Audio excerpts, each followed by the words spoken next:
Hello दोस्तों, welcome है आपका यूजीसी नेट क्लासेस में।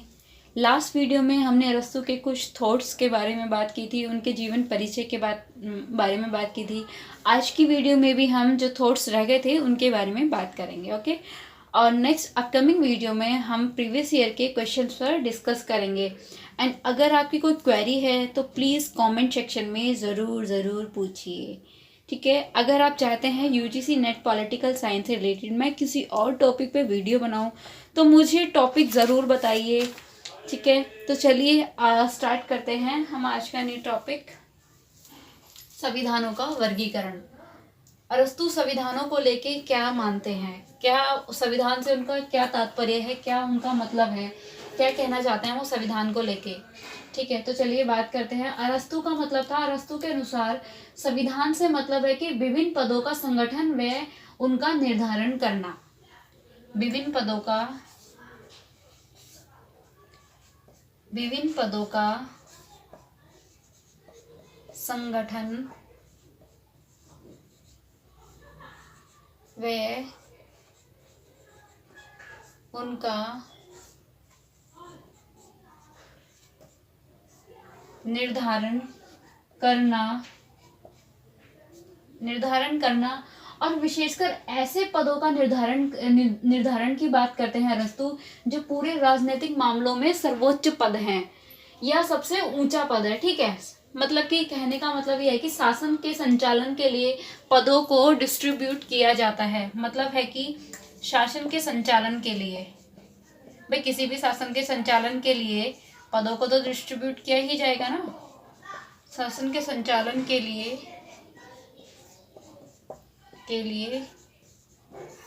पदों को डिस्ट्रीब्यूट करना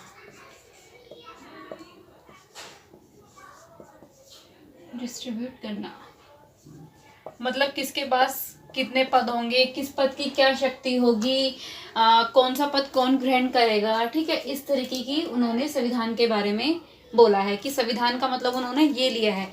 चलिए आगे हम और कुछ बात करते हैं संविधान को लेके, और वो संविधान के बारे में क्या बोलते हैं। और वो बोलते हैं संविधान के बारे में बोलते हैं वो कि संविधान द्वारा यह पता लगता है कि राज्य का लक्ष्य क्या है। मतलब वो बोलते हैं एक संविधान द्वारा पता लगता है कि एक स्टेट का लक्ष्य क्या है, एक राज्य का लक्ष्य क्या है। भाई संविधान जैसा होगा उसी के अकॉर्डिंग तो जो राज्य होता है उसके लक्ष्य तय किए जाते हैं, ठीक है। तो बोलते हैं संविधान द्वारा ही यह पता लगता है कि राज्य का लक्ष्य क्या है। सेकंड वो बात बोलते हैं कि संविधान होने पर ही राज्य की शुरुआत होती है तथा अंत भी होती है। यानी कि संविधान होने पर ही राज्य की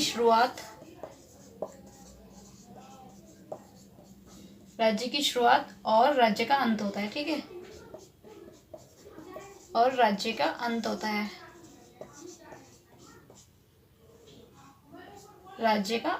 है, ठीक है।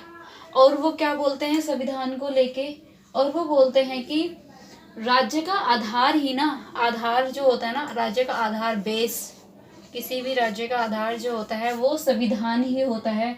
और अगर संविधान में चेंजेस होंगे ना, और अगर संविधान में, ये तो आधार हो गया, और अगर संविधान में अगर चेंजेस होंगे ना तो क्या होगा, पूरे स्टेट का, पूरे राज्य का ही रूप ही बदल जाएगा, ठीक है। तो वहाँ के नियम कानून भी सब कुछ बदल जाएंगे अगर किसी राज्य का अगर संविधान चेंज होता है, अगर उसमें चेंजेस कोई करता है तो, ठीक है। और उन्होंने क्या बातें की हैं अभी हम आगे बात करते हैं, इसको थोड़ा रफ करना पड़ेगा।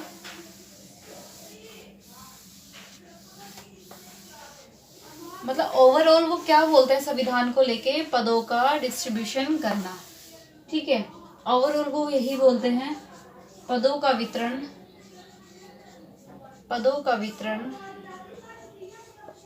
व स्वरूप निर्धारण करना।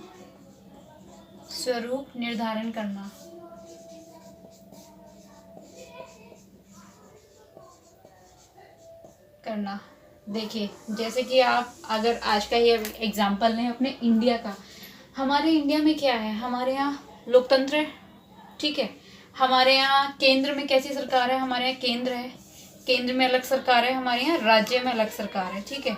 राज्य में अलग सरकार है। यहाँ पे यहाँ भी 3 चीज़ें हैं हमारे यहाँ, न्यायपालिका, पहले बात करते हैं कार्यपालिका की।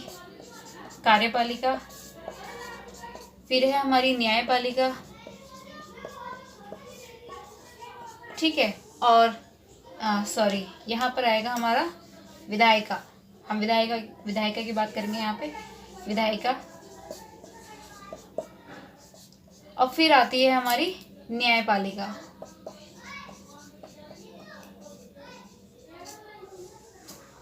ठीक है, देखिए कार्यपालिका का भी अपना एक काम है, विधायिका का भी अपना एक काम है, न्यायपालिका का भी। चलिए बात करते हैं कार्यपालिका के बारे में कि कार्यपालिका क्या काम करती है। कार्यपालिका में कौन आता है? कार्यपालिका में हमारे पीएम आ गए, हमारे राष्ट्रपति आ गए, ठीक है, प्रेसिडेंट आ गए, हमारे राष्ट्रपति इसमें आ जाते हैं, पीएम आ जाते हैं, राष्ट्रपति आ जाते हैं, ठीक है। विधायिका में हमारा लोकसभा राज्यसभा होता है जहाँ पर कानून बनाए जाते हैं, ठीक है। न्यायपालिका में क्या होता है? न्यायपालिका में होता है जो भी हमारा गलत हो, गलत सही पर ये जो फैसले सुनाती है, सही और गलत का फैसला सुनाती है हमारी न्यायपालिका, ठीक है। यहाँ पे नियम कानून बनाया जाता है, यहाँ पर उन नियम कानून पे कार्य किया जाता है, कार्रवाई की जाती है, मतलब काम किया जाता है, और यहाँ पर फैसले सुनाए जाते हैं सही गलत के, ठीक है। चलिए अब तो इसी तरीके से मतलब इसमें भी यही बताया है, इसमें भी क्या है कि हमारे प्रधानमंत्री क्या काम करेंगे, हमारे राष्ट्रपति क्या काम करेंगे, इन्हीं सब चीज़ों के बारे में डिस्कस किया हुआ है। तो इन सबका लेखा जोखा हमारे संविधान में है। संविधान में कार्यपालिका, विधायिका, न्यायपालिका सबके कार्यों का अलग अलग बताया गया है कि किसको क्या काम करना है, पीएम को क्या काम करना है, राष्ट्रपति को क्या काम करना है, किसकी क्या शक्ति है, कितनी इन सबके पास पावर है, कौन कैसे इनका उपयोग करेगा, कैसे क्या, ठीक है। तो ये सब कहाँ से आए? सब पहले से ही तो आया है। पहले जो हमारे वेस्टर्न पॉलिटिकल थिंकर्स है, जिन्होंने थॉट्स जो दिए हुए हैं, वहीं से कुछ कुछ उठाकर सभी के देशों में ये सब जो संविधान है इन सबको बनाया गया है, ठीक है। चलिए नेक्स्ट आगे हम बात करते हैं उन्होंने संविधानों का वर्गीकरण कैसे किया। ये तो हो गया संविधान के बारे में बात कि वो अरस्तु जो है संविधान को लेके उन्होंने क्या परिभाषा दी है। तो संविधान को लेके उन्होंने क्या कहा है? पदों का वितरण व स्वरूप निर्धारण करना, यानी कि पदों का डिस्ट्रीब्यूशन करना और उनको किसको कौन सा पद मिलेगा, किसके पास कितनी पावर होगी, ये सब डिसाइड करना ही संविधान है, ठीक है। चलिए इसको रफ कर देते हैं।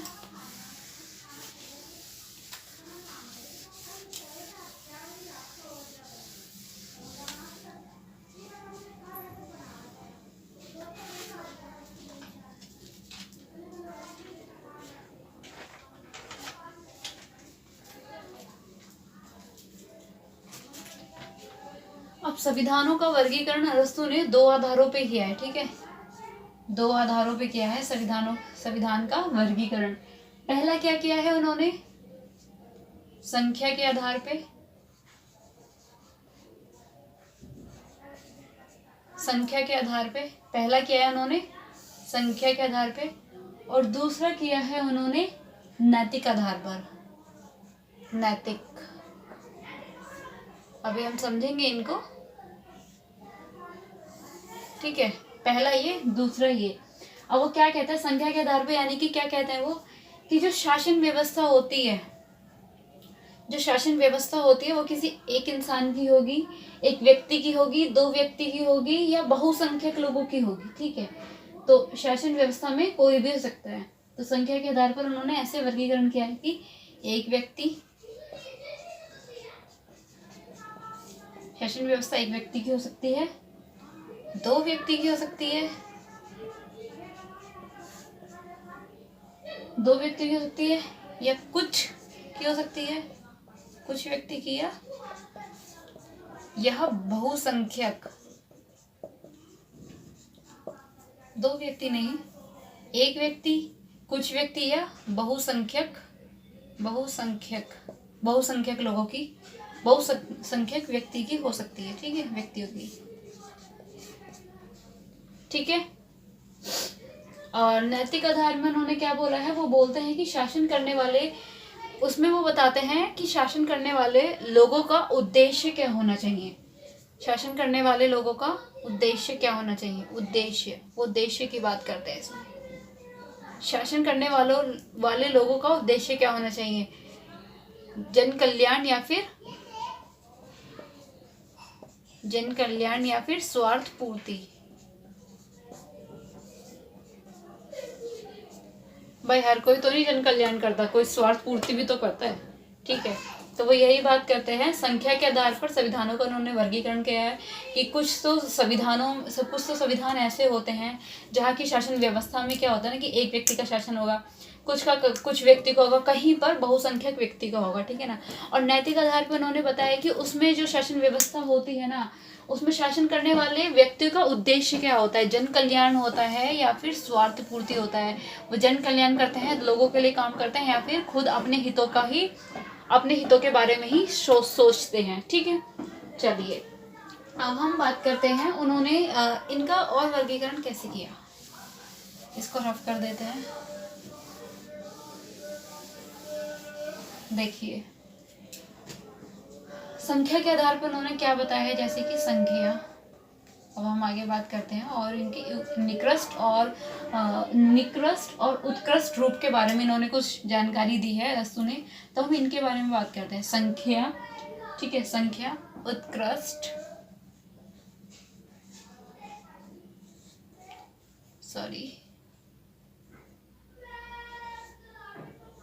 उत्कृष्ट और निकृष्ट।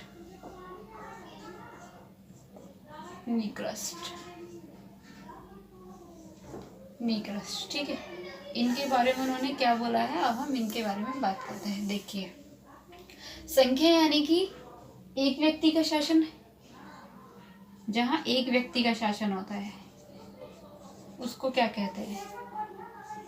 एक व्यक्ति का शासन। एक व्यक्ति के शासन को क्या कहेंगे हम? अरस्तु ने बोला है एक व्यक्ति के शासन को बोला जाता है राजतंत्र, ठीक है। एक व्यक्ति के शासन को बोला जाता है राजतंत्र। फिर होता है अल्पसंख्यक, यानी कि कुछ लोगों का शासन।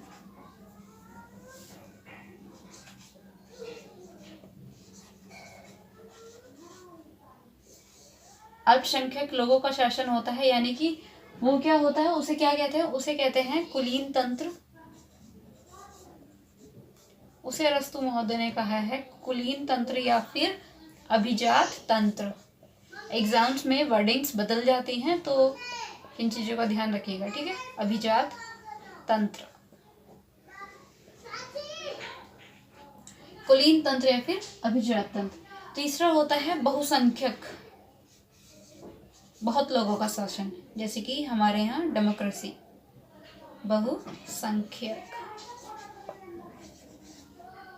बहुसंख्यक लोगों का शासन, उसको क्या कहते हैं? संवैधानिक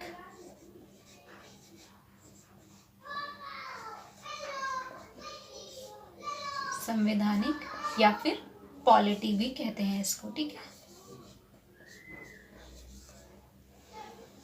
अभी ये कुछ रूप बताए हैं उन्होंने, इनको वो कहते हैं उत्कृष्ट रूप, यानी कि ये उनकी नजरों में उत्कृष्ट रूप है, अच्छे हैं।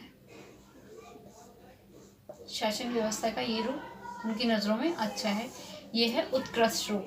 जब ये जितने भी शासन व्यवस्था है, जब ये परिणित हो जाती हैं, जब कोई राजा, जैसे कि राजतंत्र है, ठीक है, जब यहाँ का जब राजा जो भी शासन जो कर रहा है, वो जब अपने हितों के बारे में जब सोचेगा तो वो किस में परिणित हो जाएगा? राजतंत्र परिणित हो जाएगा, निरंकुश तंत्र।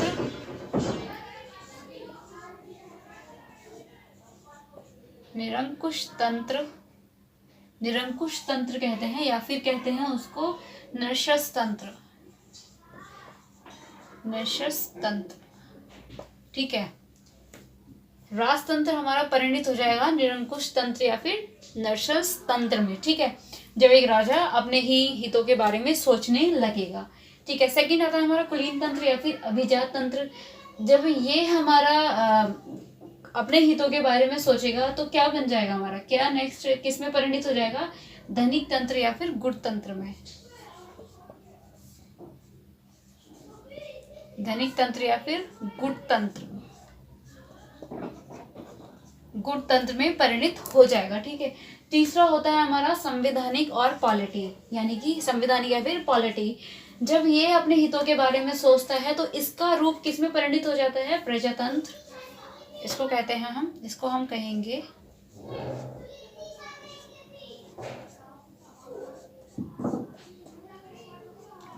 प्रजातंत्र या फिर लोकतंत्र,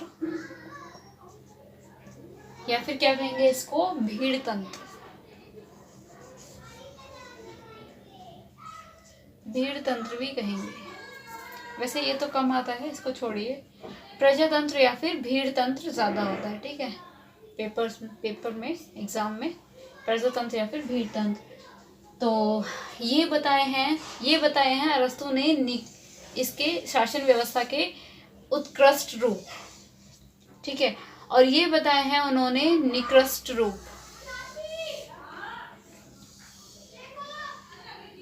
ठीक है, इन्हें उत्कृष्ट शासन माना जाता है, यानी कि ये वाले जो है इन्हें उत्कृष्ट शासन माना है अरस्तु ने, और इन्हें माना है निकृष्ट शासन, यानी कि जहाँ पे राजा सिर्फ अपने हितों के बारे में या फिर जो शासन व्यवस्था जो भी संभालते हैं वो अपने हितों को ऊपर रखते हैं। ठीक है, अपने हितों को ऊपर रखते हैं, जनता के बारे में नहीं सोचते। ठीक है, और इसको माना है उत्कृष्ट। ठीक है, जहाँ पर जनता के बारे में ध्यान दिया जाता है। चलिए आगे हम बात करते हैं चक्रीय परिवर्तन के बारे में, जो अरस्तु ने दिया है कि चक्रीय परिवर्तन के बारे में भी उन्होंने बात करी है। तो इसके बारे में अब हम बात कर लेते हैं। चलिए इसको रफ कर देते हैं।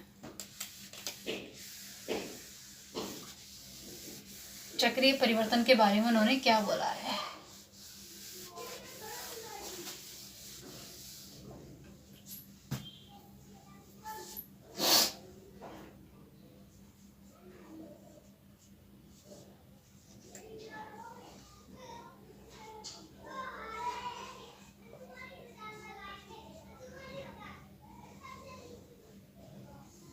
चक्रीय परिवर्तन के बारे में हम बात कर लेते हैं। देखिए उन्होंने बोला है जैसे कि सबसे पहले एक व्यक्ति का शासन होता है, यानी कि राजतंत्र। इसको चक्रीय परिवर्तन उन्होंने क्यों बोला है इसके बारे में हम बात करेंगे। राजतंत्र जब अपने हितों के बारे में जब राजा एक सोचने लग जाता है तो ये किस में परिणित हो जाता है? अभी मैंने बताया था आपको, निरंकुश तंत्र।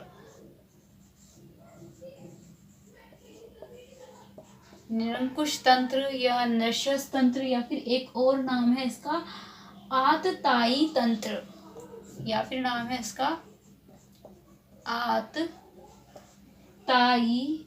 आतताई तंत्र। ठीक है, आतताई तंत्र, अब इसका नाम है आतताई तंत्र। ठीक है, चलिए फिर इसके बाद में क्या आता है हमारा?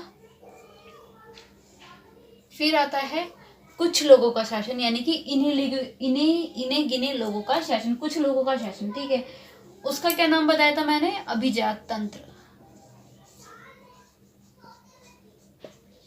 अभिजात तंत्र या फिर कुलीन तंत्र। अभिजात तंत्र या फिर कुलीन तंत्र। जब ये भ्रष्ट हो जाता है पूरी तरीके से, ठीक है, जब ये पूरी तरीके से भ्रष्ट हो जाता है, यानी कि अपने हितों के बारे में सोचता है, तो फिर ये किस में परिणित हो जाता है? मैंने बताया था आपको, ये किस में परिणित हो जाता है? धनिक तंत्र या फिर गुट तंत्र में। धनिक तंत्र या फिर गुट तंत्र। गुट तंत्र, ठीक है, ये फिर धनिक तंत्र या फिर गुट तंत्र में परिणित हो जाता है। इसके बारे में आता है किसका शासन? बहुसंख्यक लोगों का शासन। बहुसंख्यक लोगों का शासन में क्या बताया था मैंने? पॉलिटी या फिर संवैधानिक, या फिर इसे बहुतंत्र भी कहते हैं कहीं कहीं। इनके नामों का ध्यान रखना, एग्जाम में वो कुछ भी बोल देता है। ठीक है, एग्जामिनर का पता नहीं होता हमें, वर्ड्स से ही हम फिर कंफ्यूज हो जाते हैं, इसलिए वर्ड्स का ध्यान रखिएगा। ऐसे ही वर्ड्स को पूछा जाता है, इसलिए मैं इन्हीं का यूज कर रही हूँ। ठीक है, पॉलिटी, संवैधानिक या फिर बहुतंत्र। तो जब ये भ्रष्ट हो जाता है पूरी तरीके से, तो फिर किसका रूप ले लेता है? जब ये भ्रष्ट हो जाता है तो ये रूप ले लेता है भीड़ तंत्र या फिर प्रजातंत्र का।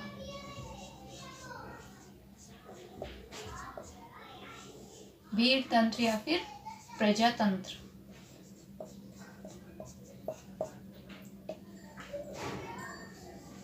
और लास्ट में फिर से किस पर आ जाता है, राजतंत्र पे।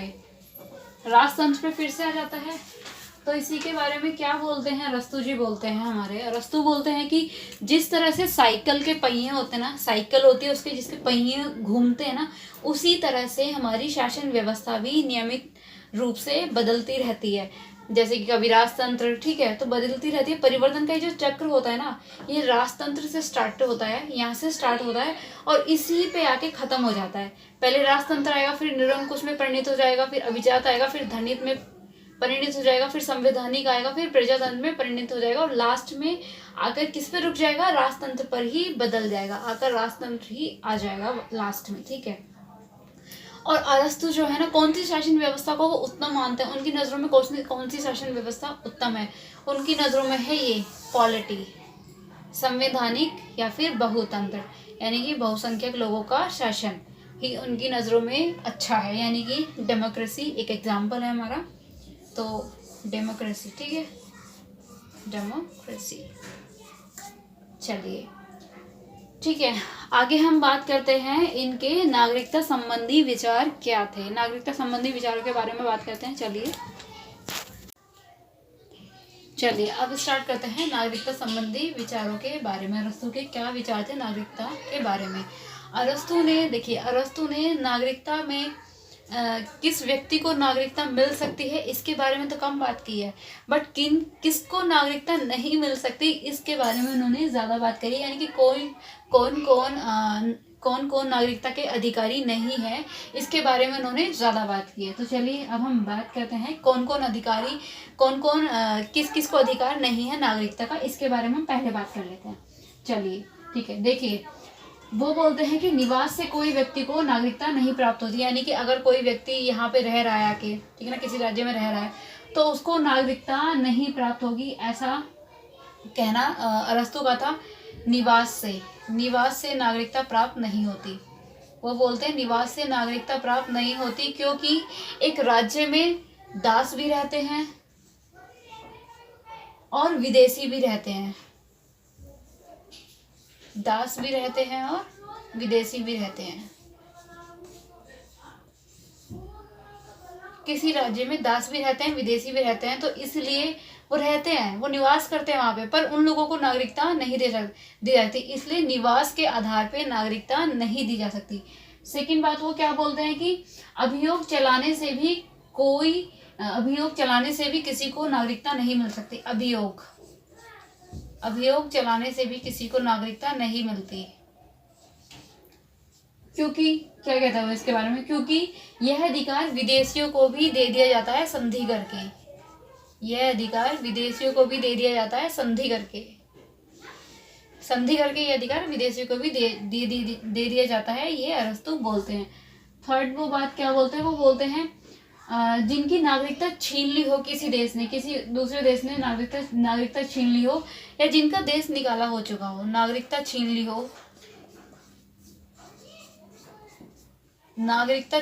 हो, छीन गई हो उनकी, या फिर उनका देश निकाला हो चुका हो और वो हमारे देश में आके रहने लगे, देश निकाला हो चुका हो, तो उन लोगों को भी नागरिकता नहीं मिल सकती क्योंकि वे भी नागरिक नहीं माने जाएंगे वहाँ के, ठीक है, अरस्तु के अनुसार। अब थर्ड का नेक्स्ट बात वो क्या बोलते हैं, वो बोलते हैं किसी राज्य के क्षेत्र में जन्म लेने, किसी राज्य के क्षेत्र में जन्म लेने, किसी राज्य, कोई स्टेट है, ठीक है ना, वहाँ पे किसी जगह किसी ने जन्म ले लिया तो उसके अधिकार पर उस आधार पर भी उसको नागरिकता नहीं मिलेगी, ठीक है। जैसे कि यदि उसके माँ बाप है, ठीक है ना, वो कहीं और के हैं, ठीक है, वो कहीं और के हैं, बट वो यहाँ पे आके ऐसे ही रहने लगे और उन्होंने यहाँ पे किसी बच्चे को जन्म दिया, तो उनको यहाँ की नागरिकता नहीं मिलेगी, बच्चों को भी यहाँ की नागरिकता नहीं मिलेगी, ठीक है। राज्य में जन्म लिया तो उनको भी नागरिकता नहीं मिलेगी, ठीक है। चलिए और क्या बात करते हैं वो नागरिकता को लेके। नेक्स्ट वो बोलते हैं कि संपत्तिहीन व्यक्ति को नागरिकता प्राप्त नहीं होनी चाहिए, संपत्तिहीन व्यक्ति को नागरिकता नहीं प्राप्त होनी चाहिए, वो बोलते हैं संपत्तिहीन व्यक्ति को संपत्तिहीन व्यक्ति को भी नागरिकता नहीं मिलनी चाहिए।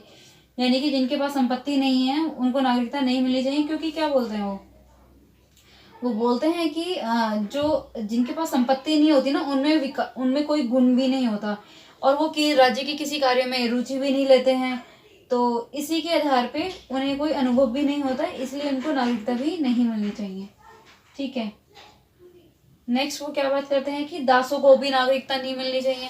अभी हमने ऊपर बात कर ली दासों के बारे में। तो और वो क्या बोलते हैं, वो बोलते हैं कि स्त्री और बच्चों को भी, स्त्री व बच्चों को, वे स्त्री अरस्तु स्त्री व बच्चों को भी नागरिकता के अधिकार से वंचित रखते हैं। ठीक है, उन्होंने इनको भी नागरिकता से के विचार से वंचित रखता है, इसीलिए नारीवादियों ने इनका विरोध किया है। ठीक है, इसीलिए किसने, नारीवादियों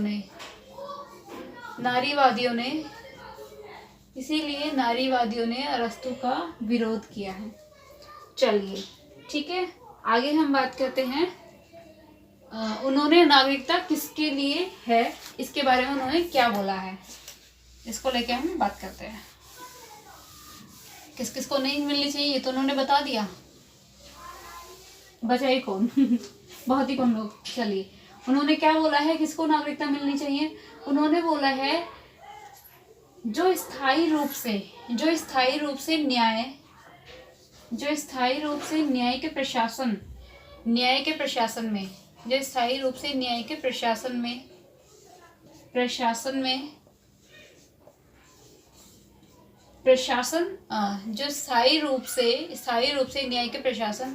तथा प्रशासकीय तथा राजकीय पदों को ग्रहण करता है या फिर ग्रहण करने की प्रक्रिया में भाग लेता है। पदों को ग्रहण करने की प्रक्रिया में भाग लेता है, की प्रक्रिया में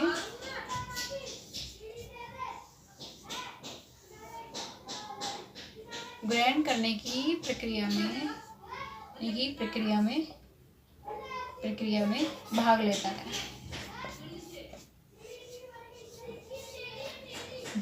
है, वह नागरिक है। यानी कि उनका कहना था कि जो न्याय संबंधी जो भी विचार होते हैं, न्याय संबंधी जो भी काम होते हैं, या फिर जो कानून निर्माण में न्याय संबंधी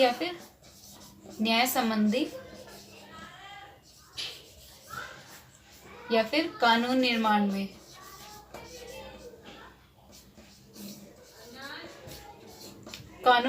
में जो भाग लेता है ना, वही नागरिक है, ये अरस्तु को कहना था। ठीक है, अरस्तु का मानना यही था, जैसे कि जो उस टाइम के जो लोग हैं, जो वहाँ पे कानून बनाने की प्रक्रिया में, कानून निर्माण में जो भी पार्टिसिपेट करेगा, है ना, और जो वहाँ पे जुडिशरी होगी, ठीक है ना, उस टाइम पे जो भी न्याय कर रहा होगा, उसमें जो भी भाग लेगा, तो वही जो है एक सच्चा नागरिक है, ये उनका अरस्तु का कहना था। ठीक है, और उन्होंने भी एक और बात कही थी कि उन्होंने एक चीज और बताई थी। चलिए आगे हम और कुछ आगे याद करूंगी तो डिस्कस करेंगे इस बारे में। चलिए अब नेक्स्ट बात करते हैं हम जनसंख्या के बारे में। जनसंख्या के बारे में अरस्तु ने क्या बोला है, इसको लेके हम बात करते हैं। ठीक है, चलिए नेक्स्ट बात करते हैं उन्होंने जनसंख्या को लेकर क्या बोला है। जनसंख्या, देखिए जनसंख्या को लेकर उन्होंने क्या बोला है। उन्होंने बोला है किसी भी राज्य की जनसंख्या ना तो ज्यादा होनी चाहिए, ठीक है, और ना ही बहुत कम होनी चाहिए। ना ही वो बहुत कम के सपोर्ट में थे, ना ही वो बहुत ज्यादा के सपोर्ट में थे।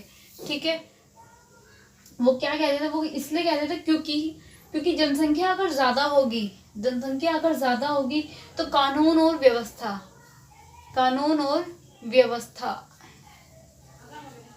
व्यवस्था मेंटेन करने में उन्हें क्या होगी, प्रॉब्लम होगी। भाई जनसंख्या ज्यादा हो जाएगी तो प्रॉब्लम तो होगी।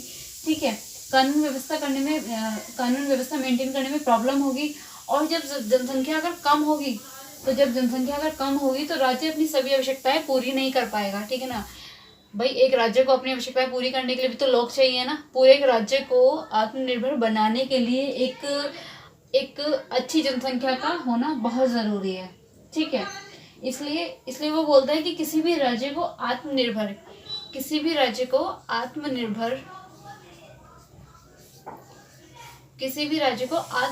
बनाने के लिए एक पर्याप्त जनसंख्या होनी चाहिए। कितनी? पर्याप्त जनसंख्या,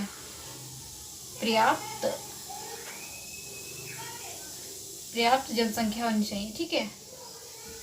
ना ज़्यादा और ना ही कम, ठीक है, जिसके वजह से दोनों में बैलेंस बना रहे, राज्य और जनसंख्या में बैलेंस बना रहे, उनके काम भी ना रुके, उनकी आवश्यकताएं भी पूरी होती रहे। इसीलिए उन्होंने अरस्तु ने ये बात कही है जनसंख्या को लेकर।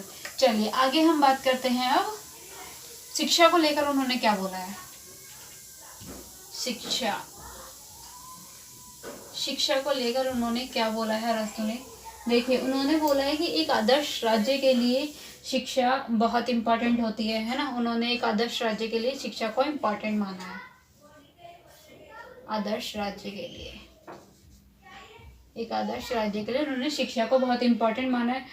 क्योंकि वो क्यों मानते हैं इम्पोर्टेंट? क्योंकि जो एक राज्य होता है ना, एक आदर्श राज्य होता है ना, एक राज्य में रहकर ही ना जो लोग होते हैं अपना विकास करते हैं। लोग क्या करते हैं? अपना विकास करते हैं। एक आदर्श राज्य में रहकर ही लोग अपना विकास करते हैं।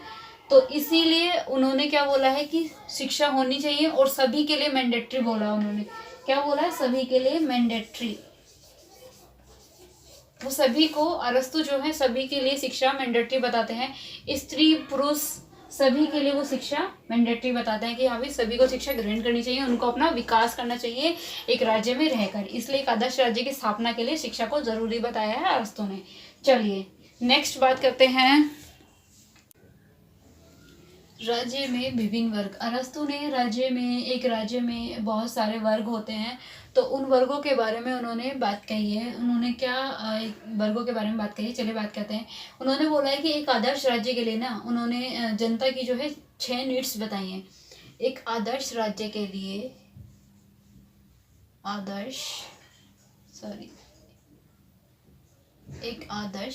के लिए किसी भी एक आदर्श राज्य की स्थापना करने के लिए जो वहाँ की जो जनता होती है ना, उनकी 6 नीड्स को बताया है अरस्तु ने। ये 6 नीड्स कौन कौन सी होती हैं इनके बारे में हम बात करते हैं। देखिए 6 नीड्स कौन कौन सी होती हैं जनता की। पहली होती है भोजन,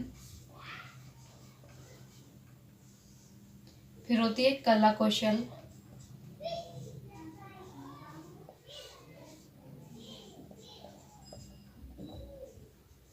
ठीक है। तीसरी होती है हथियार,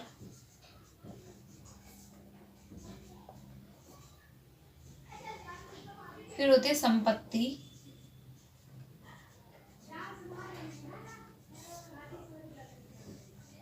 फिर होती है सार्वजनिक देव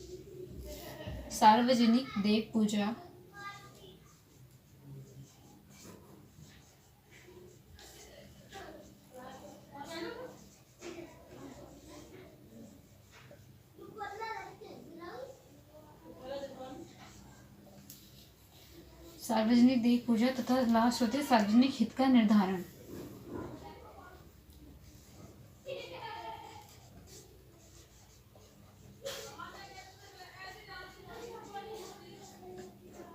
सार्वजनिक हित का निर्धारण।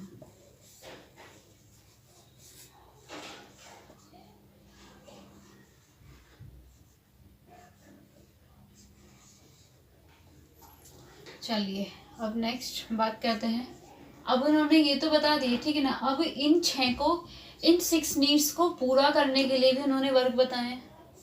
कौन इन 6 नीड्स को काम करेगा, इन पर कौन काम करेगा, उसके लिए भी उन्होंने वर्ग बताए हैं, ठीक है।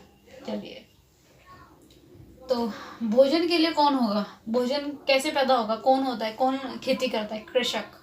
कृषक वर्ग। उन्होंने कृषक वर्ग की बात कही है, ठीक है। नेक्स्ट बात की है उन्होंने कला कौशल किस में होगा, कौन होगा? शिल्पकार। भाई शिल्पकार ही तो होगा। कला कौशल किस में होगी? शिल्पकार में। नेक्स्ट, हथियार कौन उठाएगा? उसके लिए क्या होना चाहिए? योद्धा, है ना, सैनिक, योद्धा होने चाहिए। ठीक है। नेक्स्ट, संपत्ति। संपत्ति कहाँ से आएगी? संपत्तिशाली व्यक्ति के पास में, व्यापारियों के पास में। कौन? व्यापारियों के पास में। व्यापारियों, व्यापारी, व्यापारी, या फिर संपत्तिशाली, या संपत्तिशाली।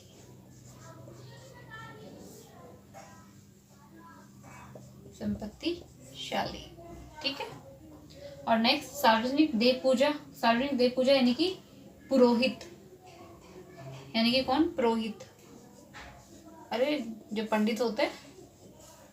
ठीक है, ये सब। और लास्ट रह जाता है हमारा सार्वजनिक हित का निर्धारण करने वाले निर्णायक। ये आ जाएंगे हमारे निर्णायक। सार्वजनिक हित का यानी कि जो हमारे राज्य का संचालन करेंगे वो लोग। ठीक है। ये उन्होंने 6 चीजें बताई हैं, 6 वर्ग बताए हैं। ये 1 2 3 4 5 और ये 6 वर्ग उन्होंने बताए हैं। और उन्होंने क्या बोला है? देखिए, जो कृषक है ये वाला और जो शिल्पकार है, ये इन दोनों को नागरिकता से वंचित रखता है। इन दोनों को वो नागरिकता का अधिकार नहीं देता, इन दोनों को वो नागरिक भी नहीं मानता। क्यों नहीं मानता? क्योंकि उसका मानना है जो ये लोग जो काम करते हैं ना, जो ये मजदूरी करते हैं, ये सब ऐसे जो काम करते हैं ना, इनमें बुद्धि नहीं होती, इनमें विवेक नहीं होता, इनमें ज्ञान नहीं होता, इन्हें नॉलेज नहीं होती। ये लोग अपने जीवनचर्या, अपने घर की आवश्यकताओं को, अपनी फैमिली की नीड्स को पूरा करने के लिए ये काम करते हैं और कामों में इतना व्यस्त रहते हैं कि इनको देश की राज्य व्यवस्था, उनका कुछ भी इनको नॉलेज नहीं होती। वहाँ का कानून क्या है, न्याय क्या है, कुछ भी इनको नॉलेज नहीं होती। इसलिए इनको नागरिकता के अधिकार से ये वंचित रखता है अरस्तु। ठीक है, अरस्तु यहाँ पे इनको वंचित करता है। तो 6 वर्गों की बात करिए।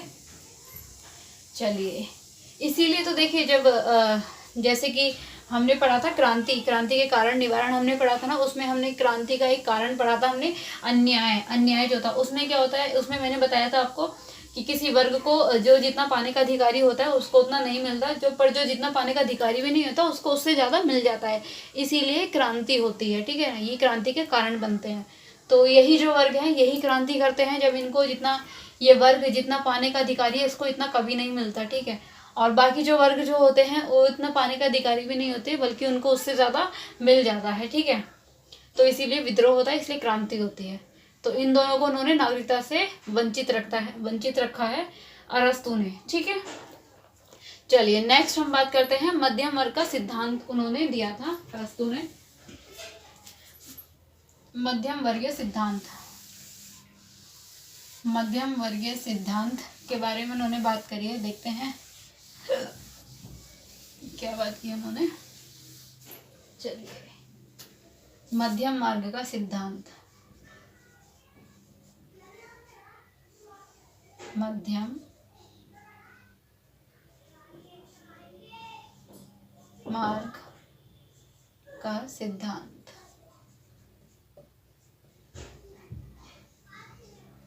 देखिए क्या बात की है। देखिए, अरस्तु जो थे ना, इसी मध्यम वर्गीय सिद्धांत, मध्यम मार्ग का जो सिद्धांत है, मध्यम मार्ग का जो व्यवस्था है, ठीक है, इसी को वो उचित मानते हैं, इसी को वो अच्छी मानते हैं कि यही व्यवस्था होनी चाहिए किसी भी शासन को चलाने के लिए, मध्यम मार्ग का। इसलिए इन्होंने सिद्धांत दिया था। देखिए क्या बात करते हैं वो। इन्होंने मध्यम मार्ग को कैसे बताया कि एक तरफ है अमीर लोग, यानी कि अत्यधिक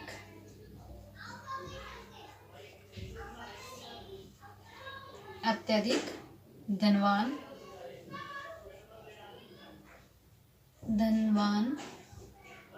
व बलवान, अत्यधिक धनवान व बलवान। ठीक है। एक तरफ है गरीब लोग,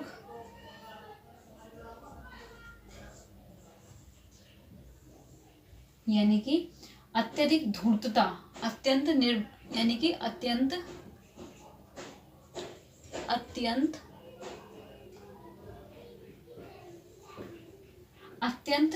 निर्धन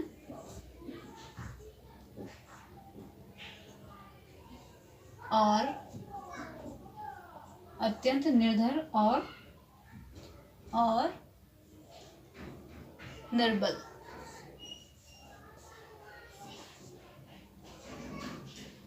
ठीक है, एक तरफ अमीर लोग हैं जिनके पास बहुत ज्यादा पैसा है, जो अधिक बलवान हैं और धनवान भी हैं, ठीक है। और एक तरफ है गरीब लोग जो अत्यंत निर्धन है और निर्बल भी हैं, ठीक है, जो कुछ कर पाने के सक्षम भी नहीं है, वो एकदम निर्बल हैं और निर्धन भी हैं, ठीक है ना, गरीब भी हैं, बिल्कुल पैसा भी नहीं है उनके पास में। तो वो क्या कहते हैं कि जो अत्यधिक जो अमीर जो रहता है ना, इनका झुकाव किस तरफ रहता है, इनका झुकाव किस तरफ रहेगा, इनका झुकाव किस तरफ रहेगा, अपराधों की तरफ,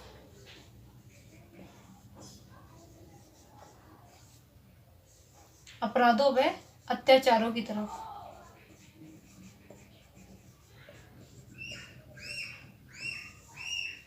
अत्याचारों की तरफ,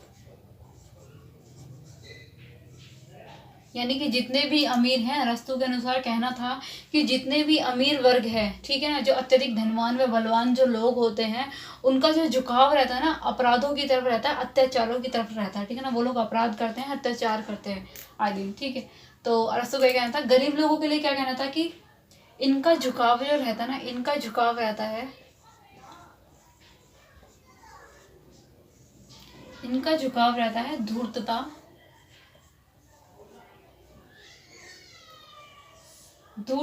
और तुच्छ अपराधों की ओर, तुच्छ अपराधों की ओर।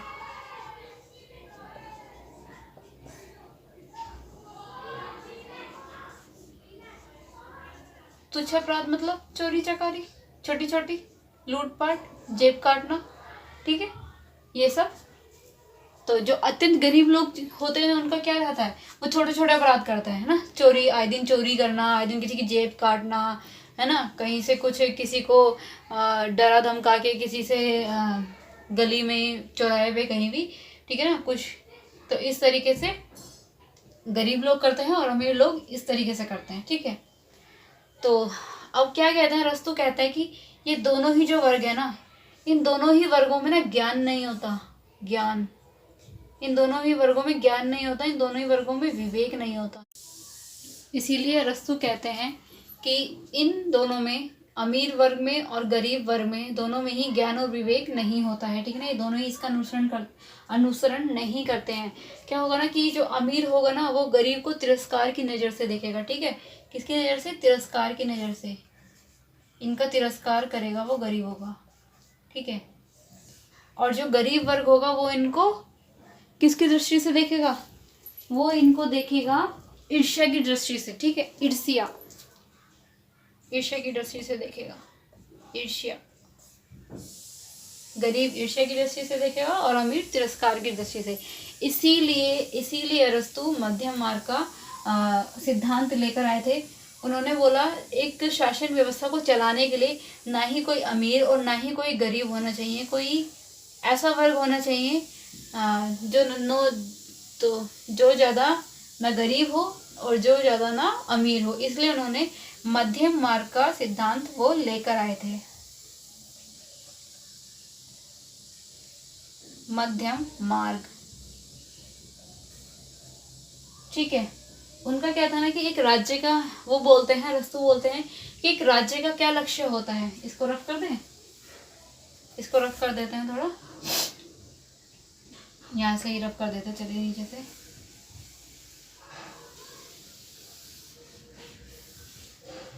अरस्तू बोलते हैं कि एक राज्य का एम क्या होता है, एक राज्य का क्या लक्ष्य होता है, एक राज्य का लक्ष्य क्या होता है कि समान मनुष्य के समाज की स्थापना करना, समान मनुष्य के समाज की स्थापना करना, समान मनुष्य के समाज की स्थापना करना।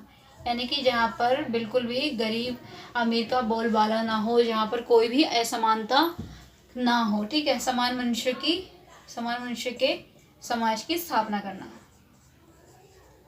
ठीक है, ये अरस्तु का कहना था, ठीक है। और वो बोलते हैं और ये सिर्फ अगर समान मनुष्य के समाज की स्थापना करती हैं तो ये किसके द्वारा हो सकता है? सिर्फ ये हो सकता है सिर्फ एक मध्यम वर्गीय लोगों द्वारा ही ये संभावित है, ठीक है। एक आदर्श राज्य में समान मनुष्य के समाज की स्थापना करना सिर्फ मध्यम वर्गीय जो लोग होंगे, ठीक है ना, उनके द्वारा ही इसकी स्थापना की जा सकती है। मध्यम वर्ग की दृष्टि से व्यवहारिक आधार पर सर्वोत्तम शासन व्यवस्था संवैधानिक सुप्रजातंत्र ही है, ये अरस्तु ने बोला है, ठीक है। व्यवहारिक आधार पर अगर हम देखें,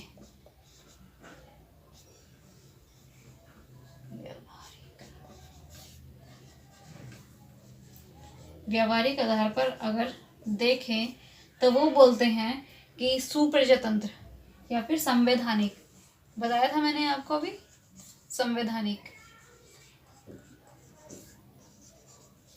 बहुसंख्यक लोगों का शासन, ठीक है ना, बहुसंख्यक लोगों का शासन, इसको वो उचित मानते हैं, ठीक है। क्योंकि इसमें क्या होता है, इसमें विधि की सर्वोच्चता होती है, एक इसका लक्षण होता है विधि की सर्वोच्चता। कानूनों के द्वारा ही सभी पदों का संचालन होता है, वो कानूनों के नीचे रहकर ही वो काम करते हैं, ठीक है ना, कानूनों के नीचे रहकर ही वो काम करते हैं। और शासन सत्ता मध्यम वर्ग के हाथों में होती है तो न्याय होता है अच्छा, न्याय समान रूप से होता है। अरस्तु बोलते हैं शासन सत्ता अगर मध्यम वर्ग के हाथ में होती है ना, मध्यम वर्ग के हाथ में अगर शासन सत्ता होती है, जो न्याय होता है ना, न्याय समान रूप से होता है, न्याय होता है समान रूप से,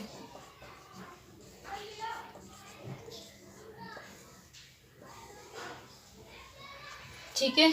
तो अरस्तु ने यही मध्यम मार्ग का सिद्धांत दिया था कि एक तरफ होते हैं अमीर, एक तरफ होते हैं गरीब। जो अमीर होते हैं वो जो गरीबों को है तिरस्कार की दृष्टि से देखते हैं, जो गरीब होते हैं वो अमीरों को ईर्ष्या की दृष्टि से देखते हैं कि इनके पास इतना पैसा है, ये है, वो है, ठीक है।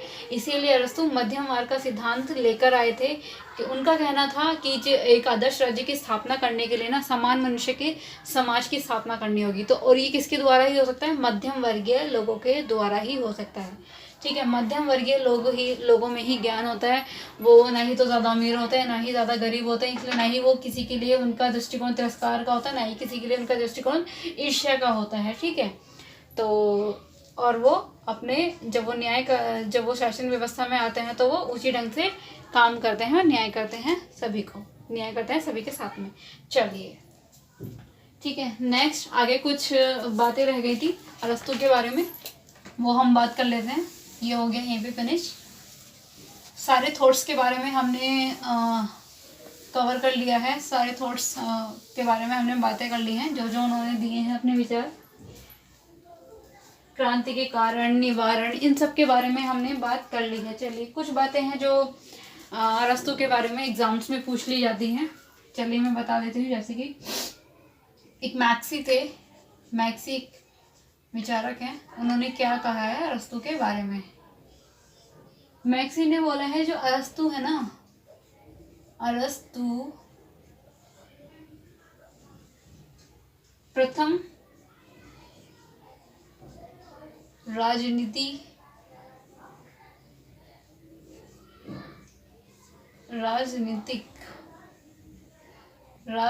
विचारक हैं। ये अरस्तु ने बोला है, सॉरी ये मैक्सी ने बोला है, ठीक है। नेक्स्ट हम बात करते हैं, हाँ, और इन्होंने क्या बोला है अरस्तु को लेकर, और बोला है अरस्तु ने जो तुलनात्मक पद्धति दी थी ना,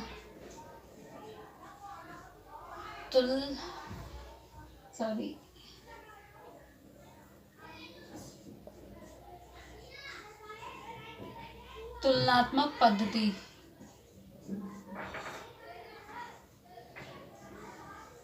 सबसे पहले अरस्तु ने दी थी।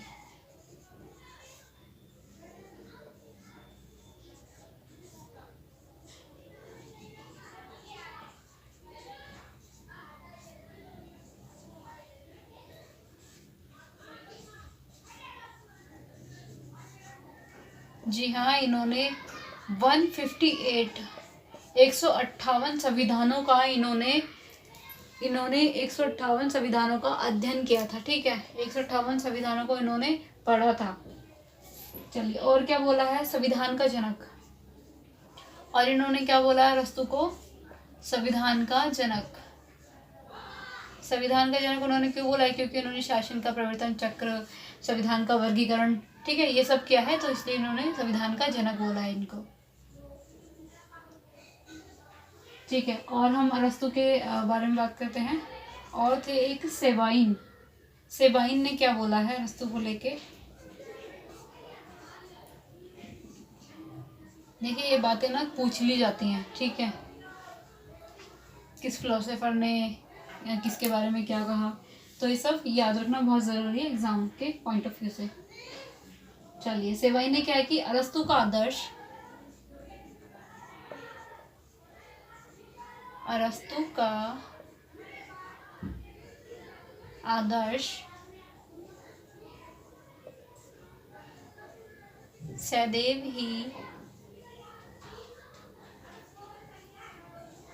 सदैव ही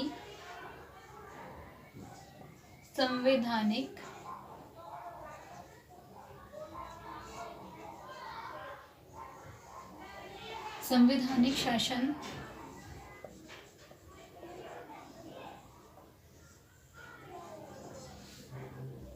रहा है।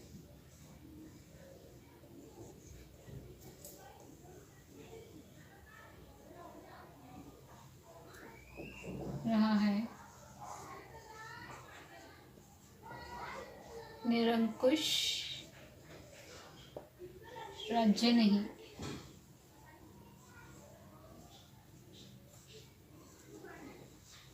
चाहे वह दार्शनिक, चाहे वह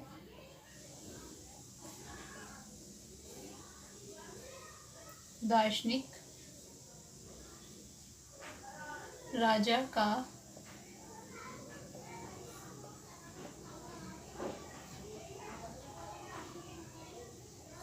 निरंकुश राज्य क्यों न हो।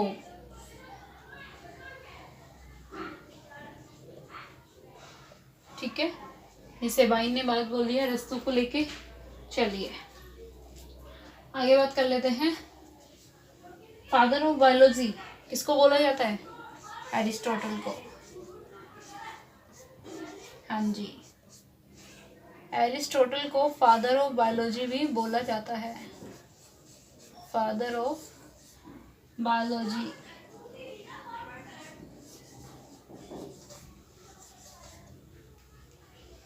ठीक है ना, जीव विज्ञान का पिता। जीव विज्ञान का पिता किसको बोला जाता है, एरिस्टोटल को। चलिए, हमारे वेस्टर्न पॉलिटिकल थिंकर में से 2 हमारे हो चुके हैं कंप्लीट, प्लेटो एंड अरस्तु। ठीक है, प्लेटो एंड अरस्तु का हमारा थॉट्स हो गए हैं, उनके प्लेटो के क्वेश्चंस हो गए हैं पूरे। आप मेरी पिछली वीडियो में देख सकते हैं।